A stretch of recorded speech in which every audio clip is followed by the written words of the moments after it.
Okay, I just want to take a look at assignment number 2 and just kind of put in some error checking into this assignment so that it doesn't throw exceptions. So if I take a look just quickly at the design of assignment number 2, we can see that we have our main form.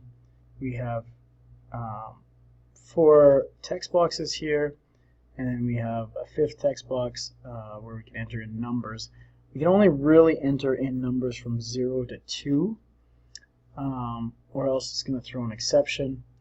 Our code behind, and the reason for that is we have declared these different arrays here, one to handle names, phone number, registered, and paid. And so just getting familiar with different variable types and then also arrays. But down here in this event, label text box text change, so to get to that, we would just double click there and you can see we're in this event, text box changed.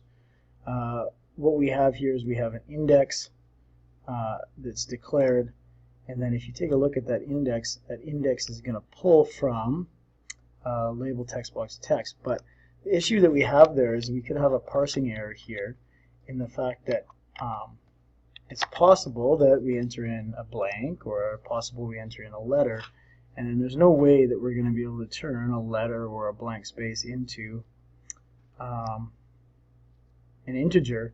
And so we need to have a kind of a try and catch statement here that kind of handles that. So what we're going to actually put here is we're going to put a try statement, try, and then actually we're going to try all of this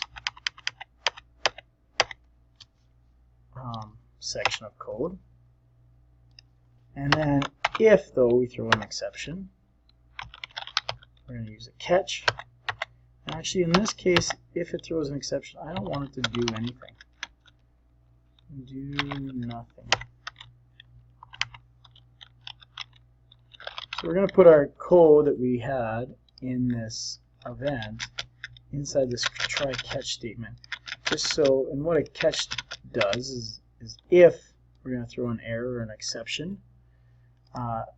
then we're going to do whatever's in the catch here. In this case, I don't want it to do anything. I don't want it to do any calculations, or I don't want it to try and parse that.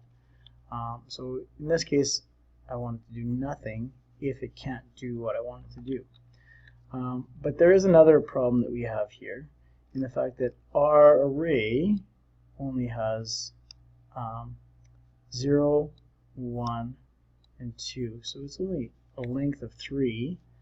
And so this would be student's name 0, student name 1, student name 2. And so anytime I enter a number above 2, I should get an out of bounds exception. And so I want to do something else about that to make sure. So the first thing that I wanted to make sure that I have within the try is I want to make sure, okay, yeah, this is a parsable integer, or a parsable text object that we can turn into an integer in that text box. But then what I also want to have here is I want to have an if statement that is going to say, well, if it's above 3, tells the user enter a number below 3, and if it's below 0, enter a number below 0. So what I want to do here is if index is greater than 0,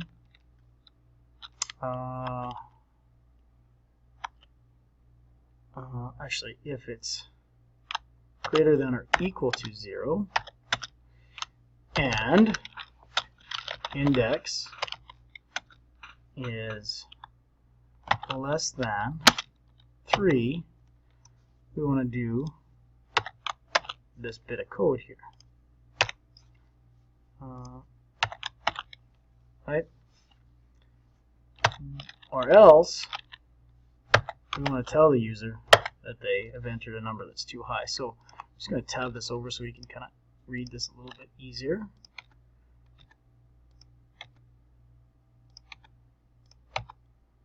This also is a good way to make sure I'm not missing brackets.